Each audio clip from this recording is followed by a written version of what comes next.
बहुमूल्य समय रोज रोज नहीं मिलता। ये मानव का शरीर रोज रोज नहीं मिलता। ऐसा सब अनेकों साधु, अनेकों ब्राह्मण, अनेकों तपस्वी बताते हैं। लेकिन क्या यही सच है जो वो सब बताते हैं? तो शास्त्र ये कहते हैं कि सब सच है। क्यों? बोले कहीं ना कहीं कोई साधु, कोई ब्राह्मण, कोई योगी, कोई तपस्वी इन कथाओं के शब्दों को लेते हैं और शब्दों को लेकर अपने हिसाब से अपने माइंड को उसमें जोड़ते हैं, अपनी बुद्धि को उसमें जोड़ते हैं, अपने विवेक को उसमें जोड़ते हैं, अपने विचारों को उसमें जोड़ते हैं, तब जाके वो शब्द भगवान के लिए निकलता है। अब हम लोग ये सोच रहे होंगे कि जितने भी ब्राह्मण हैं भागवत कथा के नाम पे दूसरे युग की कथा सुनाते हैं, और दूसरे युग में क्या हुआ हमें क्या पता, हम क्या देखने गए थे वहां। लेकिन कलयुग की अगर कुछ सुनाई जाए तो समझ में भी आता है। तो आइए, श्रीमद् भागवत कथा आज सप्तम दिवस है और सप्तम दिवस में आज भागवत जी संपन्न की जाएगी। तो संपन्न करने से पहले आइए मैं आपको कलयुग की कथा सुना रहा हूं, ध्यान से सुनना। कहने वाले कहते हैं कलयुग में भगवान नहीं आता, वो लोग झूठे हैं जो ये कहते हैं कि कलयुग में भगवान नहीं आता। कलयुग में भगवान कई बार आए, कई बार आए, कई बार। और अब की बार तो सन 2022 में खुद ही आ गए शनि महाराज। नहीं, सच में शनिवार के दिन शुरू हुई है। जो पढ़े लिखे बच्चे हैं, आजकल तो माता बहन भी फोन को टच को चला लेती है, उंगली तो लगानी होती है उससे बस है। पहले तो कई बटन होते थे, कई सिस्टम होता था, कई दिक्कत होती थी। अब तो ज्यादा दिक्कत थोड़ी होती है, अब तो उसको टच करना पड़ता है, टच से ही शुरू हो जाता है, सब निकल के आ जाता है। क्या बोलोगे? जोर से बोलोगे। कलयुग के पहर की कथा, भगवान आज भी आता है और सारी सुख, सारी सुविधाएं, सारे आराम ये किसने दिए हैं? वही देने वाला है और वही लेने वाला है।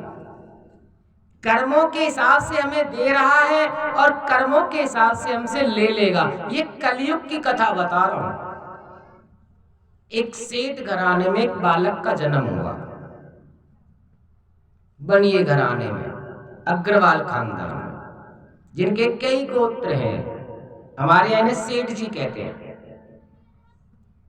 वो सेठ खानदान ने जब एक बालक ने जन्म लिया तो उस बालक के कुछ विचार अलग थे, भाव अलग थे। होता है कभी कभी एक उम्र के हिसाब से हमारे विचार नहीं मिल पाते, मम्मी डैडी से हमारे विचार नहीं मिलते। बचपन में तो मम्मी मम्मी मम्मी मम्मी करते रहते हैं, और जब थोड़े से बड़े हो जाते हैं फिर लुगाई लुगाई लुगाई लुगाई करते रहते हैं। ये उम्र का हिसाब है, एक समय का भाव है। सुखदेव जी महाराज गंगा के तट पर बैठे हैं, राजा परीक्षित को कलयुग की कथा सुना रहे हैं। और कलयुग में तो नेमी सारण में सूत जी महाराज बैठे पीपल के वृक्ष के नीचे, और पीपल के वृक्ष के नीचे कलयुग की कथा ही सुना रहे हैं सूत जी महाराज। वो बालक, एक अलग सोच थी उसकी, अलग सोच। एक दिन क्या हुआ कि घर में बहुत सारा मिष्ठान बना था, मिठाई बनी थी।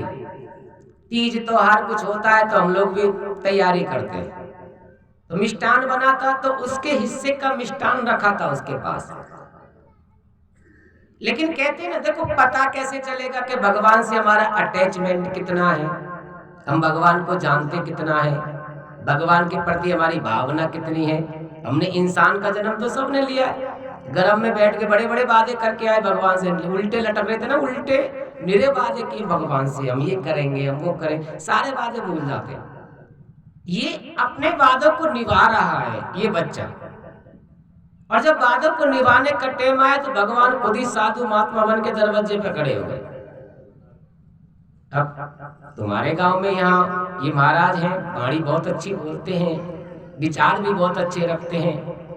और मुझे एहसास हुआ कि 2-4 शब्द जब मैंने इनके सुने तो मुझे भी अच्छा लगा। और जो शब्द अच्छे लग जाए वही तो अपना है। लेकिन जब इन महाराज के लिए मैंने किसी एक आध जने से पूछा तो ये ही सत्य है। साधु की जब तक हंसी ना उड़ाई जाए, जब तक सच्चा साधु नहीं बन पाता। तो कई लोगों ने कहा तो पागल है। हाँ, सही बात है।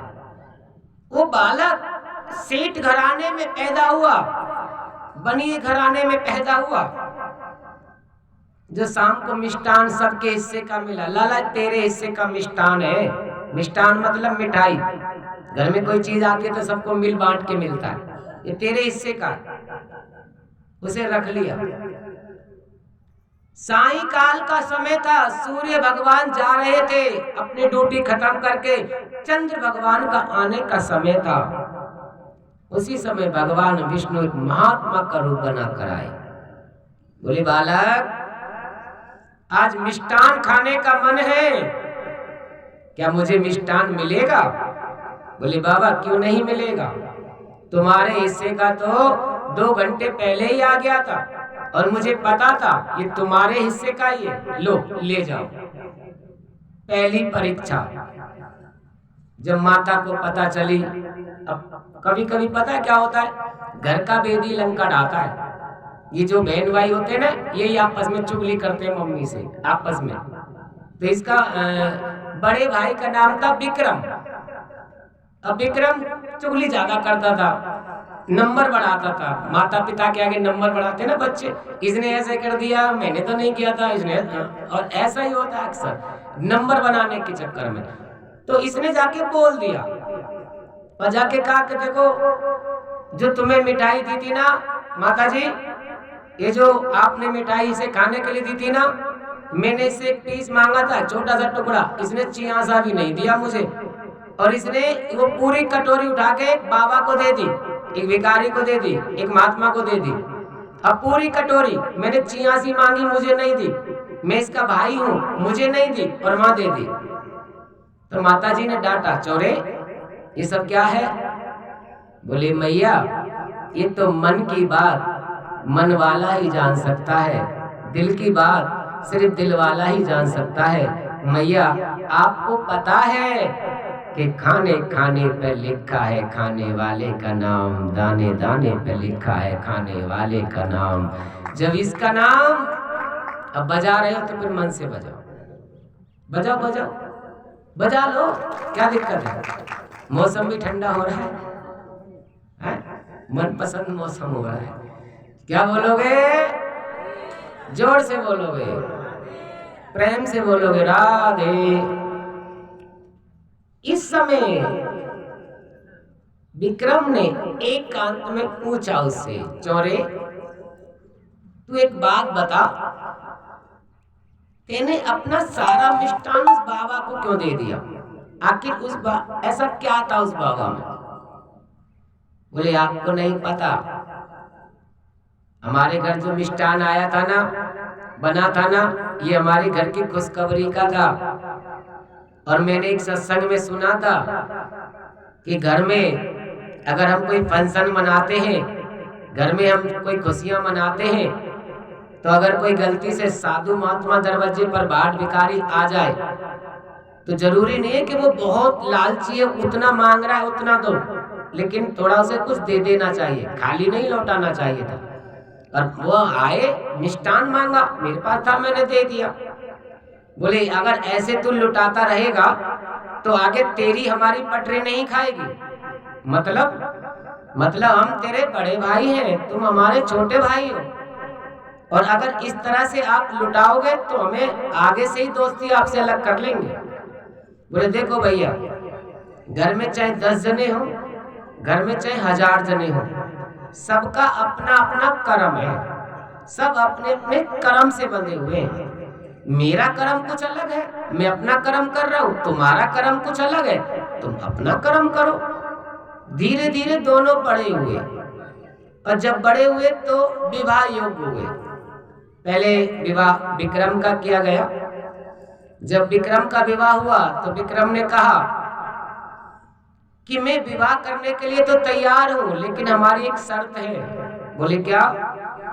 कि पहले मुझे मेरा जो छोटा भाई है नरसी, उसे अलग करना पड़ेगा, क्योंकि मैं घर गृहस्थी में प्रवेश करने जा रहा हूं और ये घर गृहस्थी का मतलब जानता ही नहीं है। ये कहीं से भी पागल बाबाओं को पकड़ के ले आता है, कहीं से भी महात्माओं को पकड़ के ले आता है, कहीं से भी भाट भिखारी को पकड़ के ले आता है। टेम बेटेम आके कहता है माँ भोजन बनाओ, माँ इन्हें खाना खिलाओ। इसे तमीज नहीं है, और जिस इंसान को तमीज नहीं है उस इंसान को मैं अपने साथ नहीं रखूंगा। ये विक्रम का फैसला था। नरसी भक्त को बुलाया गया। बोले हाँ भाई, ये सब तेरे भाई कैसे शिकायत कर रहे हैं? बोले देखो, आप हमारे माता पिता हो, आप जो भी मुझे कहोगे मुझे मंजूर है, लेकिन मैं साधु धर्म, ब्राह्मण धर्म और अपने धर्म को नहीं छोड़ूंगा। मैंने सनातन धर्म में जन्म लिया है, मैंने हिंदू धर्म में जन्म लिया है, और सनातन धर्म हिंदू धर्म का नियम कुछ अलग है, मुझे उसका पालन कर रहा हूँ, बाकी जो आपको अच्छा लगे। बोले ठीक है, आज के बाद हम तुझे से अलग कर देते। दोनों भाइयों का बंटवारा कर दिया गया। ये तेरा है, ये इसका है, जिसको जो मन करे वो करो। और जब बंटवारा शुरू हुआ तो विक्रम का दिमाग बनियों वाला दिमाग था, बिजनेसमैन का दिमाग था, क्योंकि सेठ बनियों में अक्सर करके बिजनेसमैन ही होते हैं। वो हमारे गांव में तो कहीं भी गांव में क्या कहीं भी छोटी मोटी दुकान भी खोल के बैठ जाते ना, छोटी मोटी दुकान, उसी से वो सब ठाकुर जी की मौज हो जाती है, सेठ बनिए कहते हैं। और उसने पूरा मेंटेनेंस किया अपने आप को, अपना बिजनेस आगे बढ़ा लिया विक्रम ने। अब ये छोटे हैं नरसी, अब इनका क्या काम है? बस जो आ जाए मोस्ट वेलकम, जो आ जाए मोस्ट वेलकम, जो आ जाए मोस्ट वेलकम, जो है ले जाओ, जो है ले जाओ। अब कब तक चलेगा ऐसे? कब तक चलेगा? अगर हमारी कमाई 1 रुपया है और हमारा खर्चा 1.25 रुपया है, तो चवन्नी कहां से आएगी? चवन्नी कहां से आएगी? वो चवन्नी तो तेरे अकाउंट में जमा हो जाएगी ना। इसलिए जितना हमारा कमाई है उस हिसाब से हमारा खर्चा होना चाहिए। ये घर गृहस्थी का धर्म है। जो घर गृहस्थी का है ये धर्म है, साधु धर्म अलग है। साधु धर्म तो नरसी निभा रहे, हम लोग और आप लोग साधु धर्म नहीं निभा पाएंगे। विक्रम कभी साधु धर्म नहीं निभा पाएगा। विक्रम क्या समझे साधु किसे कहते हैं, ब्राह्मण किसे कहते हैं, भक्त किसे कहते हैं, वो अपना अपना तरीका है। लेकिन धीरे धीरे समय के हिसाब से जब सब कुछ खत्म हो गया तब उनकी माताजी ने कहा चोरे तेरा तो ब्याह भी नहीं हो गया, तेने तो सब कर दिया। लेकिन कहते ना योग संस्कार, भगवान को देना, भगवान को लेना, भगवान को हमारी हर खुशी का ख्याल रखना, ये वही तो है। ऐसे गांव की गरीब कन्या मिली, उन्होंने कहा मैं इस भक्त से शादी करने को तैयार हूं। शादी भी हो गई, शादी हो गई तो एक बेटी भी हो गई, और जब एक बेटी हुई तो उसका विवाह भी किया उस हिसाब से। लेकिन जितना था धीरे धीरे घर मकान जमीन जायदाद प्रॉपर्टी मान सम्मान सब धीरे धीरे खत्म हो गया।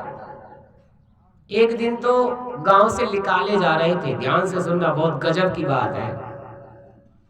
एक दिन नरसी भक्त और उनकी पत्नी दोनों गांव से निकाले जा रहे थे, तो गांव में एक राजा होते हैं, हमारी तरफ उन्हें प्रधान जी कहते हैं, यूपी में प्रधान जी कहते हैं, तुम्हारे यहाँ सरपंच जी कहते हैं। हमारी तरफ प्रधान जी राम राम, प्रधान जी राधे राधे, और प्रधान जी क्या हाल है, और यहाँ कहते हैं सरपंच जी क्या हाल चाल है, और सरपंच जी राम राम जी। सरपंच जी घर बैठ के कथा सुन रहे, राम राम जी राम राम जी। तो राजा था, उस राजा ने कहा नहीं ये साधु है, योगी है और हमारे खानदान का है, और इसने पूरा बचपन यहाँ बिताया है, कभी किसी का दिल नहीं दुखाया इसने, कभी किसी के साथ इसने गलत नहीं किया, सबका सम्मान किया है इसने। हमारे गांव में कोई भी साधु संत महंत बहन भिखारी भाट भिखारी कोई भी इसके होते हुए परेशान होकर नहीं गया। इसलिए इसे गांव में स्थान दो, और जब गांव में स्थान देना है तो आप चिंता मत करो, मैं गांव का राजा हूं, मैं देख लूंगा इन्हें स्थान कहां देना है। तब जाके नरसिंह भक्त को उस सेठ ने, साहूकार ने, जो गांव के रहने वाले सरपंच जी थे या प्रधान जी थे या उस समय पे जो पदवी हुआ करती थी, उस पदवी के हिसाब से उन्होंने गांव में एक जगह दी। उस गांव के बाहर दोनों पति पत्नी रहते हैं, आसपास में खेती है, तो उन्होंने कह रखा है तुम दोनों पति पत्नी हो, खेत में से जो मन करा करे ले आया करो, खा लिया करो, बना लिया करो, ज्यादा टेंशन मत लिया करो। ये उनकी दिनचर्या है, ज्यादा उन्हें चाहिए भी नहीं। बेटी थी, शादी हो गई, दोनों पति पत्नी है, कुछ है नहीं, बस एक घराना रह गया है कि मैं सेठ घराने का हूं, बस एक अभिमान रह गया है, और उसी अभिमान के चक्कर में सब कुछ लुटा भी दिया। अब एक दिन क्या हुआ देखो, एक बात तो है, मानो या मत मानो, भगवान परीक्षा लेने तो आता है। माँ बाप, भगवान और गुरु, ये तीनों का मैटर अलग है, ये तीनों परीक्षा जरूर लेते हैं। जब नरसिंह की परीक्षा की घड़ी आई, या ये समझ लो भगवान के मिलन की घड़ी आई, उनकी बेटी का नाम था रामा। रामा के जब एक पुत्र हुआ तो उसके विवाह तय किया गया। एक खानदान होता है ना, यही तो खानदान की परंपराएं हैं जो आगे तक चलती हैं हमारे। जो उनकी बेटी थी रामा, उनका एक बेटा था, उसका विवाह तय हुआ। जब विवाह तय हुआ तो घर परिवार के सब लोग इकट्ठे हुए, सब परिवार फैमिली के लोग। जब परिवार फैमिली के लोग इकट्ठे होते हैं तो एक डिसीजन लिया जाता है, एक फैसला लिया जाता है। जब वो डिसीजन का फैसला का समय आया, सब फैमिली इकट्ठा हुई वहां, तो बोली भाई इसके पिता को निमंत्रण देना है कि नहीं। तो रामा की सास ने कहा हाँ आप सही कह रहे हो, पिता है, पिता ने कन्यादान किया था और अभी वो जीवित है, तो हम अपनी दहेरी क्यों सूनी रखें, उसे निमंत्रण भिजवा दो, जैसा उससे बनेगा वैसा लाके आएगा, निमंत्रण से वंचित क्यों करते हो। बोले ठीक है सेठानी, जैसे आप चाहोगी वैसा ही होगा। नाई को बुलाओ।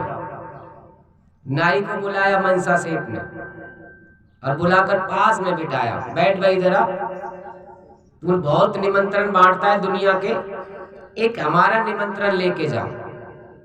बोले महाराज कहाँ जाना है। बोले तुम्हें कि हाँ, कि एक महात्मा के घर जाना है, साधु के घर जाना है निमंत्रण लेकर। बोले ठीक है महाराज, जैसी आपकी इच्छा। बोले एक चीज का ध्यान रखियो। बोले क्या, कि उस महात्मा के घर जाने से पहले अपना अन्न जल साथ में ले जाना। मतलब भोजन साथ में रख ले जाइयो, लुगाई के हाथ से रोटी बनवा ले जाइयो, झोला में धर ले जाइयो, और बाबा के घर पे कुछ मिलने वाला ना है, जाके खाए तो लेगो, पानी तो पी लेगो कम से कम। बोले इतना गरीब है वो बाबा। बोले हाँ, हमने सुना भिखारी है वो, भिखारी, वो तो गांव के राजा ने थोड़ी जगह दे दी है, वो उसमें रहता है पत्नी को लेकर। बोले ठीक है महाराज, अब ये बताओ मैं जाऊं कि नहीं। बोले चला जा, लेकिन भोजन साथ में ले जाना, तेरे घर पे ना बने तो सेठानी से बोल देना, सेठानी इंतजाम कर देंगी तेरा। बोले ठीक है महाराज, मैं कल सुबह चला जाता हूं। अब नाई ने सोचा जाने से पहले कि एक महात्मा के यहाँ मैं जा रहा हूँ, साधु के यहाँ जा रहा हूँ। साधु एक अलग है, महात्मा एक अलग है। ये लोग तो इनके पास तो दिखाई कुछ नहीं देता, लेकिन है सब कुछ। नाई के विचार है ये कि साधु महात्मा के पास मैं जा रहा हूं, उनके पास है, ये सेठ जी कहते हैं कुछ नहीं है, कुछ नहीं है, लेकिन इनके पास है बहुत कुछ और हर कोई जानता भी नहीं है, जो होगा देखा जाएगा, चलो ऐसे ही चलते हैं। तो ना अपनी पत्नी से भोजन लिया, न सेठानी से भोजन लिया और यात्रा शुरू कर दी। जो यात्रा शुरू करी तो सायंकाल के समय पहुंचे। गांव में जाकर पूछा, भाई यहाँ नरसिंह सेठ कहाँ रहते हैं? बोले नरसिंह सेठ? नहीं नहीं, कोई नरसिंह सेठ तो नहीं है यहाँ, लेकिन हाँ एक संतराम बाबा है? नरसिंह बाबा है, नरसिंह बाबा है, नरसिंह बाबा। और लाइन चल रही है, हाजिरी लगाने का मन है, क्या पता किसकी हाजिरी आज कहाँ लग जाए, भागवत जी का विशेष पूजन है। बोले महाराज जी है, लेकिन सेठ नहीं है, कोई भी नहीं है, सेठ नहीं है। बोले नहीं। हाँ तुम नरसिंह बाबा के घर ही जाओगे, लेकिन एक काम करो। बोले क्या? कि यहाँ विक्रम का घर है, उसके बड़े भाई का, तुम पहले उसके घर चले जाओ, वहाँ थोड़ा आपको जलपान मिल जाएगा, कुछ थोड़ा भोजन मिल जाएगा आपको, उसके बाद बाबा से मिल लेना। बाबा तो झोपड़ी में ही पड़ा रहता है, वो कहीं नहीं जाता, वो वहीं पड़ा मिलेगा तुम्हें झोपड़ी में। बोले ठीक है, अगर आप कहते हो तो मैं पहले विक्रम से मिल लेता हूँ। घर गए, कौन हो, कैसे आना हुआ? बोले महाराज पहली बात तो मैं आपका अतिथि हूँ, मैं दूसरे गांव से आया हूँ और मैं आपके समधियाने से आया हूँ। समधियाना मतलब हमारी कोई बेटी नहीं है। आपकी बेटी नहीं है तो क्या हुआ, बड़े भाई की बेटी, छोटे भाई की बेटी, ये सब खानदान की बेटियां एक ही तो होती है सबकी बेटी, आप इतना कैसे कह सकते हो? बोले तुम कौन हो पहले ये बताओ। बोले मैं मनसा सेठ का नाई हूं। बोले मनसा सेठ का नाई है ना, तो साधु के पास जाओ, वो उसी की बेटी है। नाई ने दो चार शब्द बड़े प्रेम से कहे, ध्यान से सुनना, ज्ञान की बात किसके मुख से भी निकल जाती है, ज्ञान का कुछ पता नहीं चलता। बता, दो चार बात कही, आप कैसी बात करते हो? अरे बड़े भाई की बेटी, छोटे भाई की बेटी, ये सब भाइयों की आपस में जो संतान होती है वो सब एक ही तो है, आप कैसी वो बात करते हो? आप कौन हो? बोले हम एक तरह से उसके भाई हैं, लेकिन हम उसे मानते नहीं है नरसिंह को। रुक नाई, तेरे लिए भोजन का इंतजाम करते। बोले नहीं, मैं तुम्हारा भोजन भी स्वीकार नहीं करूंगा। क्यों? बोले आपके जो वचन थे ना, इन वचनों से ही मेरा पेट भर गया। आज हमारी एक सोच हो गई है, आज हम एक सोच की तरफ भाग रहे हैं। गांव में अगर किसी कन्या का विवाह होता है ना, कन्या का, तो वहां भी हम लोग खाने जाते हैं, वहां भी हम लोग नुक्ता चीनी निकालने जाते हैं, वहां भी हम लोग उस कन्या के विवाह में सम्मिलित नहीं होते, उस कन्या को आशीर्वाद नहीं देते, उसमें भी हम लोग एक अलग फीलिंग रखते हैं।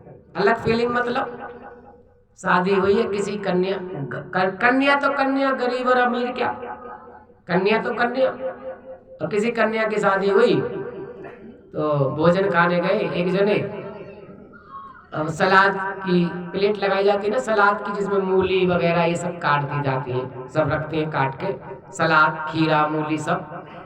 अब वो बार बार प्लेट लेके वो सलाद को वहीं घूम रहा था। भले ही देर रह गई डोलते डोलते, तो बेटी वाले ने सोचा ओहो सेठ जी आए, अच्छा देखो तो सही क्या दिक्कत है इन्हें, पूछूं जरा। पास में गए बेटी के बाप, क्या हुआ महाराज, कैसे प्लेट लेके घूम रहे हो?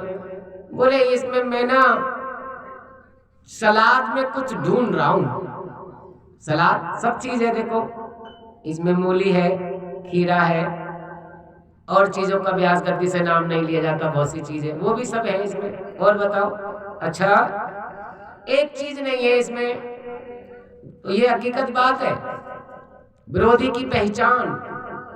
हम कितना ही अच्छा कर लें, हम कितना ही अच्छा कर लें, जो लड़ाकू पति की पहचान, लड़ाकू पत्नी की पहचान, कितना ही अच्छा कर लो, कितना ही अच्छा कर लो, उसकी कमी ही उसे हमेशा नजर आती है। राधे, उसकी कमी ही उसे हमेशा नजर, कितना ही कर लो उसके लिए। अब बोले भैया क्या ढूंढ रहे हो इसमें? बोले तेरी बेटी का विवाह है। बोले हाँ मेरी बेटी का विवाह है। चचुंदर क्यों नहीं लाए हो? चचुंदर क्या होता है? चचुंदर होती है सलाद में काटने वाली। तू क्या जाने चचुंदर किसे कहते हैं? अच्छा तुम बता दो चचुंदर किसे कहते हैं, मैं वही मान लूंगा। चचुंदर कहते हैं जो खाते हैं उनसे होठ लाल हो जाते हैं। हाँ अच्छा, चचुंदर खाने से होठ लाल हो जाते हैं, इसलिए तुम्हें भोजन से पहले होठ लाल करने हैं, इसलिए आप सलाद में चचुंदर ढूंढ रहे हो होठ लाल करने के लिए। रुको रुको रुको, मैं अपनी पत्नी के लिए लिपस्टिक ला के देता हूँ, पहले होठ लाल कर लेना फिर दावत खा लेना। तो ये सब है, कलयुग के पहर की बात है ये। और एक कलयुग की कथा मैं सुना भी रहा हूं, और कोई बना के नहीं सुना रहा इस कथा को। मैं चेतन आधार जी ने बड़े सुंदर शब्दों में गाया है इसे, पूरे समाज में इसका प्रचार हुआ, सबको पता चला कि कलयुग में भगवान आए थे।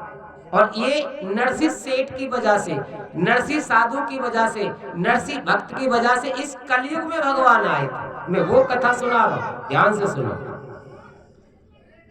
नाई ने वहां भोजन को टुकरा दिया। बोले नहीं नहीं, मैं तुम्हारे यहाँ का जल भी नहीं पीना पसंद करूंगा, मैं देखूं तो सही वो महात्मा। गए टूटी सी झोंपड़ी, और टूटी सी झोंपड़ी पे जाके खड़े हो गए नाई। आवाज लगाई, कोई नरसिंह भक्त है क्या? बोले हाँ भैया मैं हूं ना, बोलो। हम आपकी बेटी रामा के यहाँ से आए हैं, समध्याने से आए हैं। समध्याने से? भैया जरूर कोई कारण होगा, आओ बैठो।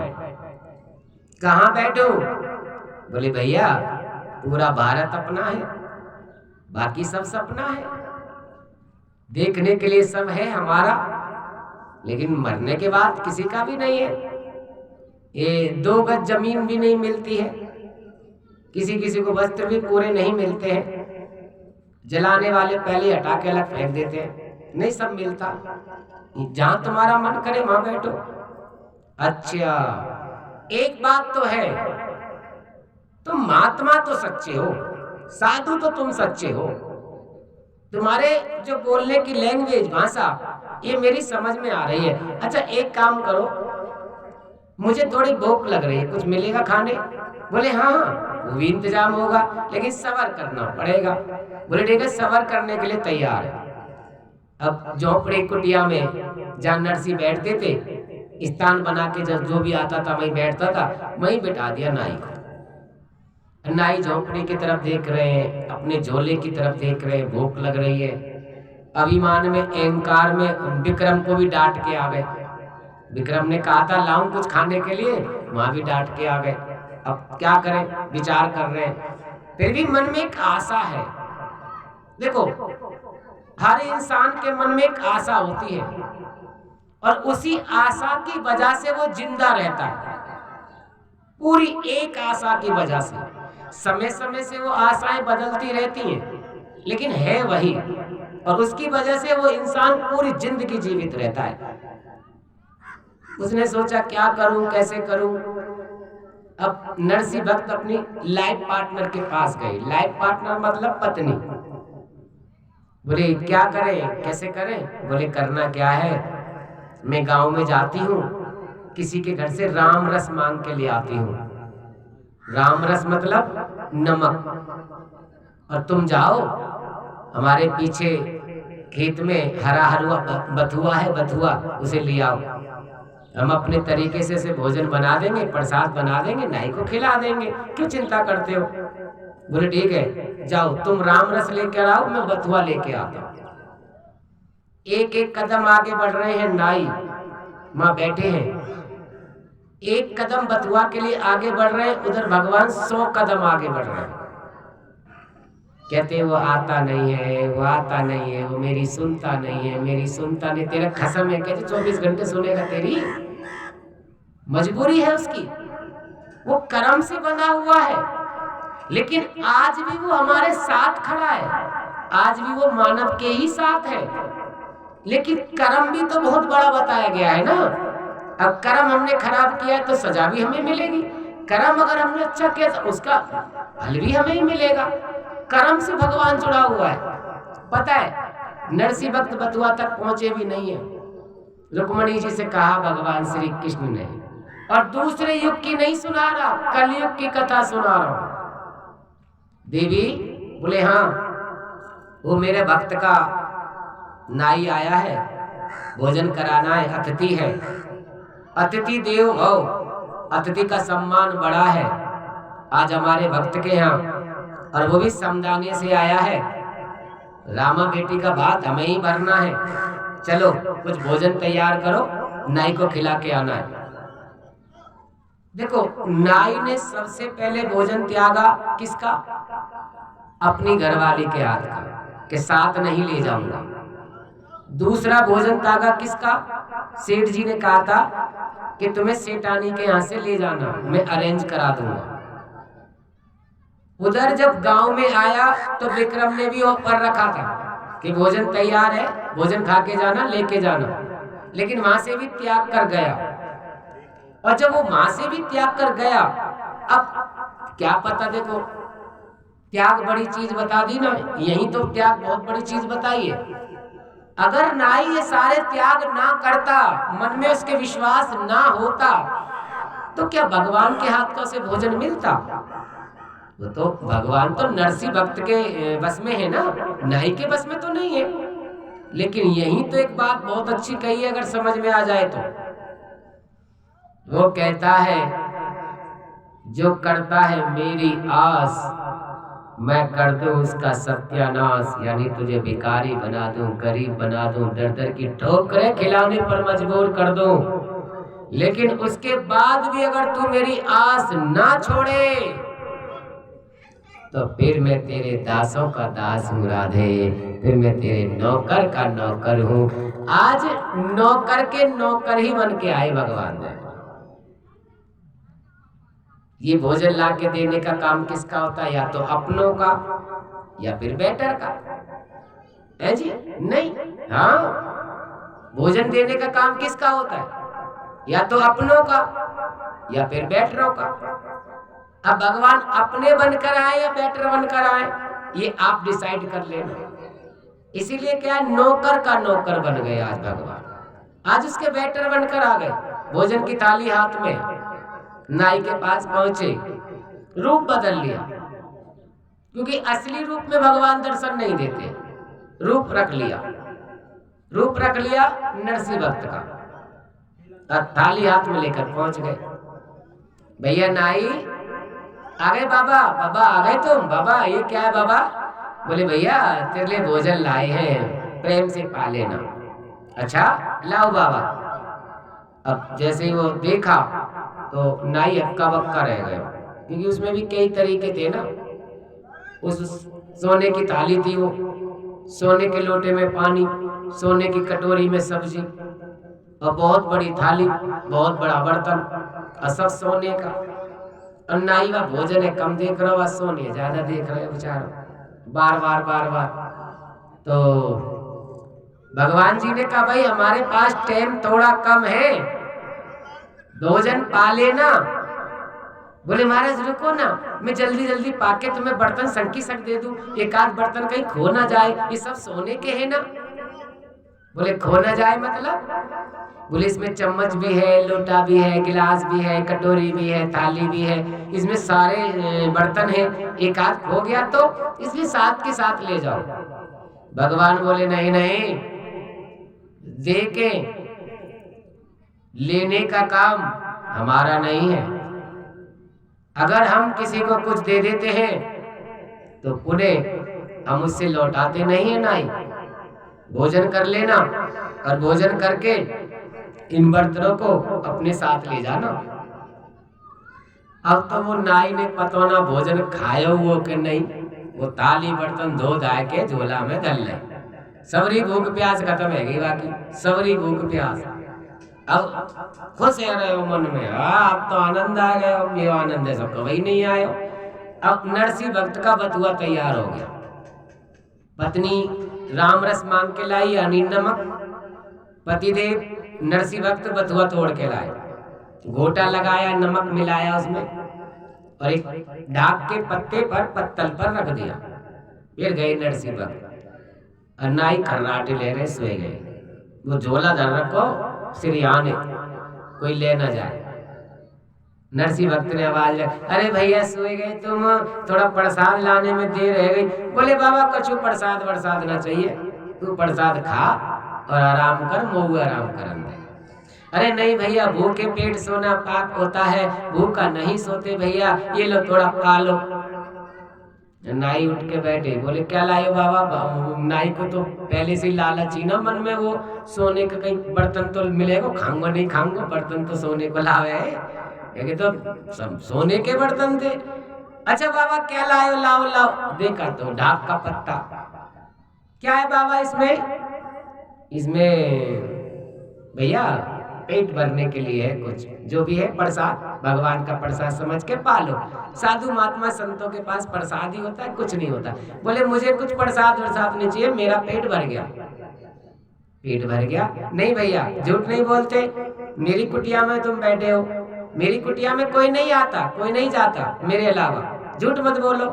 बोले बाबा मैंने अभी तो भोजन करा है, अभी अभी। अभी अभी क्यों भैया? मैं ऐसे कैसे? बोले ऐसे कैसे? ये देखो ये थाली तुम्हारी है। नरसिंह भक्त ने देखा सोने की। बोले नहीं ये मेरी नहीं है। ये लोटा?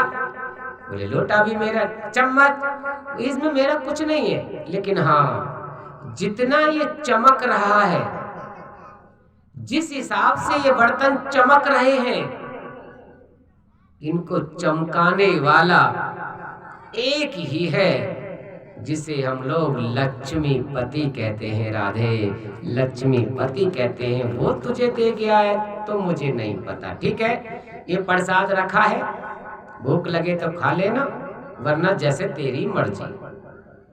सुबह हुई, नाई ने कहा महाराज आदेश दीजिए, मैं जा रहा हूं, और हाँ एक पत्र लेकर आया हूं तुम्हारे लिए, ये पत्र रख लीजिए। नाई ने कहा महाराज ये पत्र को संभाल के रखना। बोले भैया इसमें ऐसा क्या लिखा है जो संभाल के रखना है? तुम एक काम करो, तुम खुद ही सुना दो। बोले सुनो तो। समदन जी ने लिखा है 1.25 किलो का सोने का सिलवटना आपको लेकर आना है, भात भरना है ना। नरसिंह ने जो 1.25 किलो का सोने का सिलवटना सुना, पहली लिस्ट में सबसे ऊपर नाम, तो नरसिंह समझ गए कि ओ प्रभु इसीलिए इस नाई को सोना तुमने दिया है कि जब भात भरना का समय आएगा तो तुम मेरी नहीं दुनिया की इच्छा पूरी करके जाओगे। राधे तुम दुनिया की इच्छा, भक्ति मेरी है लेकिन शक्ति तेरी ही है। बोले भैया अब इसे पढ़ने की जरूरत नहीं है, ला हमें दे। जेब में रख ली नाई ने चिट्ठी, लेकर के नरसिंह भक्त ने जेब में रख ली।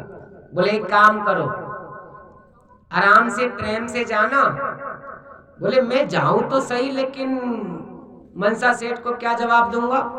बोले जवाब क्या देना है, कह देना आएंगे तो लाएंगे, नहीं तो मन मार के रह जाएंगे। मतलब मुझे भी नहीं पता, मुझे सिर्फ इतना पता है कि रामा बेटी के बात में अगर हम आएंगे तो लाएंगे और नहीं आएंगे तो मन मार के रह जाएंगे। बोले ठीक है जैसी तुम्हारी इच्छा। साधु महात्माओं से, अपनों से, बड़ों से, माँ बाप के मुंह भी नहीं लगना चाहिए, ज्यादा प्रश्न उत्तर भी नहीं करने चाहिए। नाई तो वैसे ही बहुत खुश हो गया था, सोने का लोटा मिल गया था। आज जैसे थोड़ा बहुत मैं भी खुश हो रहा हूँ। कपड़े आज जजमान की तरफ से पहने हैं, जरा जोरदार ताली बजा दो उनके लिए। और क्या बोलोगे? राधे, जोर से बोलोगे राधे। अब नाई लौट कर गया। मनसा सेठ एक एक सेकंड इंतजार कर रहा था नाई के आने, एक एक सेकंड। हंसी उड़ानी होती है ना किसी की, मजाक उड़ाना होता है ना, मैं किसी की बदनामी करनी होती है ना, तो एक मौका नहीं छोड़ते हम लोग, एक मौका नहीं छोड़ते। अगर आज हमारे अच्छे दिन हैं तो दुनिया हमारे इर्द गिर्द है, सब हमारे आसपास है, और आज अगर हमारे दिन ठीक नहीं है तो अपने ही हमें छोड़ देते हैं। और यही नरसिंह के साथ इस समय हो रहा है। लेकिन कहते हैं ना, दुनिया साथ छोड़ दे, वो साथ ना छोड़े।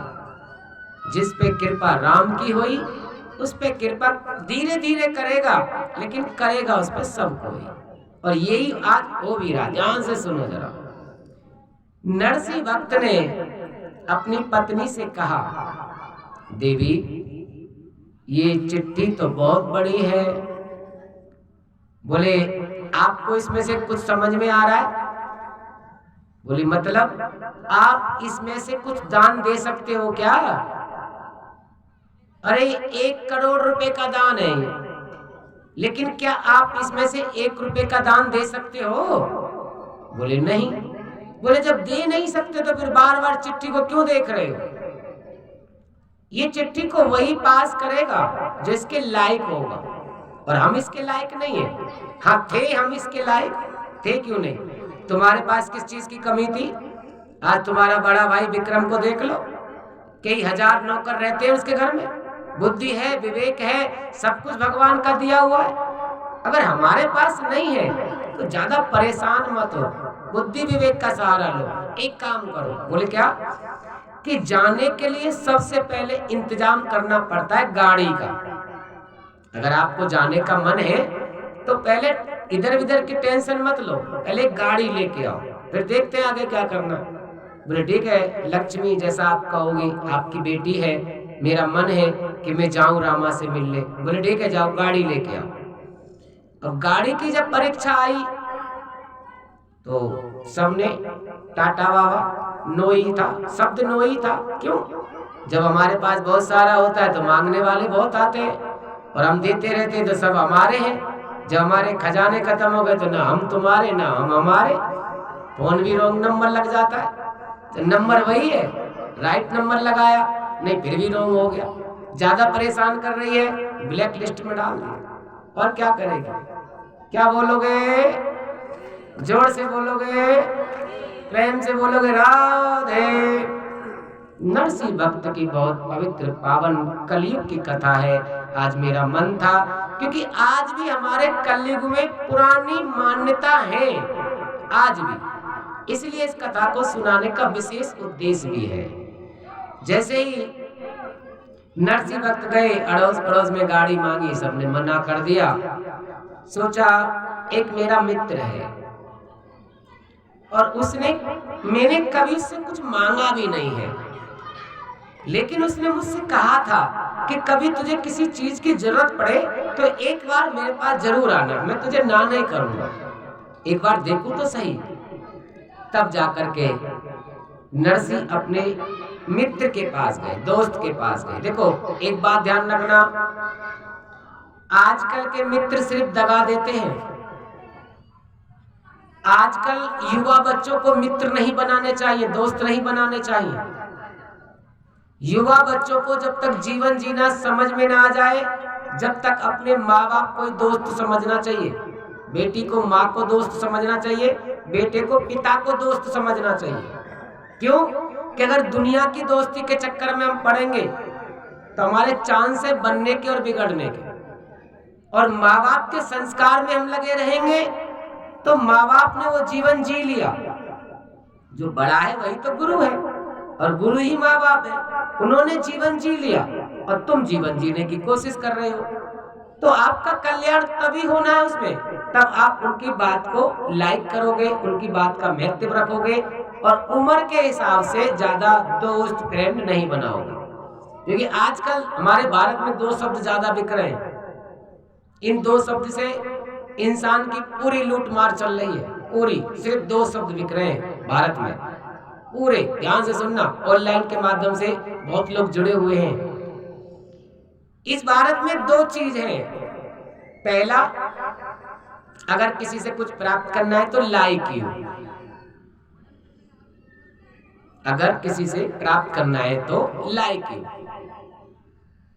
और किसी से नफरत है जाए तो आई हेट यू। 2 शब्द है, इन्हीं 2 शब्दों से आज का मानव जी रहा है, सिर्फ इन्हीं 2 शब्दों से पूरी जिंदगी जी लेता है, इन्हीं 2 शब्दों से। बाकी तीसरा शब्द उसकी समझ में ही नहीं आता, और ये हकीकत भी है। पहले एक संस्कार के हिसाब से लोग समझते थे, आजकल नहीं इतना समझते, आजकल अपनी धुन में मगन रहते हैं। पहले दादा घर में बैठते थे ना, दादा मतलब हमारे बड़े, मुझे याद है हमारे कान पकड़ के खींच के ले जाते थे, बैठ मैं तुझे रामायण सुना रहा हूँ, बैठ। ए दादा मन नहीं कर रहा रामायण सुनने का, थोड़ी देर बैठ मैं तुझे लेम चूस की गोली दूंगा। लेम चूस की गोली मतलब संतरे की गोली आती थी, 1 रुपए की 12 आती थी, वो रख लेते थे, चल तुझे खिलाऊंगा, चल सुन थोड़ी देर तो सुन। तो कभी कभी हम लोग राम कथा सुनने नहीं जाते थे, कथा सुनने नहीं जाते तो गोली लेने जाते थे, संतरे वाली गोली, और 2-4 जने और इकट्ठे जाते थे, चल दादा के पास चले। हाँ दादा के पास आधा घंटा बैठेंगे, क्या देंगे दादा? दादा गोली देंगे ना, संतरे वाली गोली। कथा किसको सुननी है, कम से कम संतरे वाली गोली तो मिलेगी। तो वो संतरे वाली गोली की लालच में हम कथा सुनने भी जाते थे, और वो हमें समझ में भी आता था, क्योंकि उम्र के हिसाब से अगर किसी बच्चे को गाइड किया जाए तो उसी को सबसे बड़ा गाइड यानी दादाजी कहते हैं। राधे, उसी को दादाजी कहते हैं। पहले हिसाब अलग था, अब तो अरे लाला क्या खेल रहा है भाई? पबजी खेल रहा हूँ दादाजी। मुझे भी दिखाना थोड़ा है, थोड़ा मुझे भी जुआ नहीं खेलते, बुरी बात है। तू दादा होके इससे कह रहा मुझे भी दिखा, नहीं, गलत बात है। तो ये है अब जो बच्चे कर रहे हैं। पहले हमारे भारत में कुछ स्कीमें चलाई गई, उस स्कीम से अक्सर करके हमारे भारत को लूटा गया। पहले लॉटरी चलती थी, लॉटरी, वो ऐसी लॉटरी कि दुनिया की जमीन बिक गई, घर बिक गई, वो लॉटरी, वो जमीन लॉटरी नहीं, लॉट में ही चली गई, लॉटरी में चली गई। लोगों की ऐसी पकड़ बनाई थी उस समय पर, उनके मस्तक को ऐसा पकड़ बना के करा था कि वो ही सोचते थे लॉटरी में सब कुछ है, दिन रात लगे रहते थे। बहुत से की जमीन बिक गई, मकान बिक गए, घर बिक गए, बर्बाद हो गए। वो बंद हो गई जैसे तैसे, तो वो चल गया सट्टा खेलने लग गया। अब उसको लोगों ने थोड़ा थोड़ा इग्नोर कर दिया, थोड़ा कम हुआ। तो अब इन्होंने सोचा, नेट वालों ने, अब क्या करें, इनको खिलाना तो जरूरी है। तो वो हमारे युवा बच्चों को बिगाड़ने के लिए। और एक बात और है, उसका जब ऐड आता है ना, ऐड, तो ऐड पे भी क्लियर बताते हैं कि ये ठीक नहीं है, जोखिम आधार है, ये आपके मतलब का नहीं है। लेकिन फिर भी हम उसी में लगे हुए हैं। जीवन में एक चीज ध्यान रखना, फोन रखना अच्छी बात है, नेट चलाना अच्छी बात है, ये आपके और हमारे बुद्धि विवेक के आगे बढ़ाने के लिए नेट बताया गया है। हमारे सुख सुविधा के लिए नेट बताया गया है।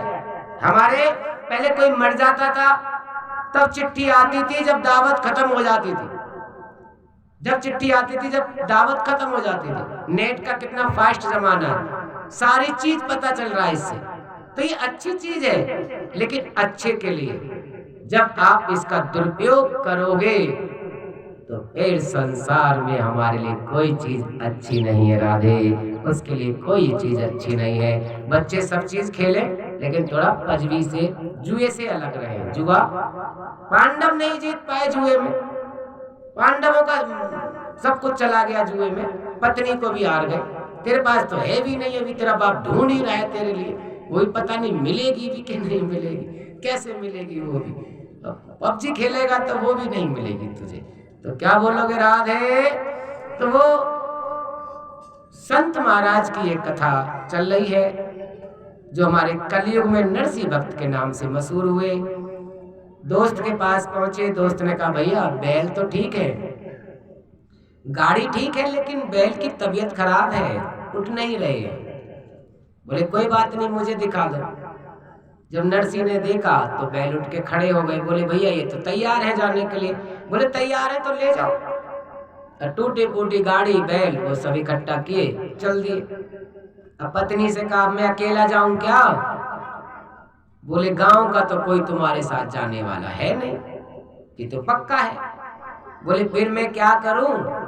बोले महात्माओं की टोली इकट्ठी कर लो, महात्माओं को इकट्ठा कर लो, 2-4 महात्मा इकट्ठे होके चले जाओ, बाबा इकट्ठे होके चले जाओ, मैं तो जा नहीं सकती, मैं तो कन्या क्या नहीं जा सकती।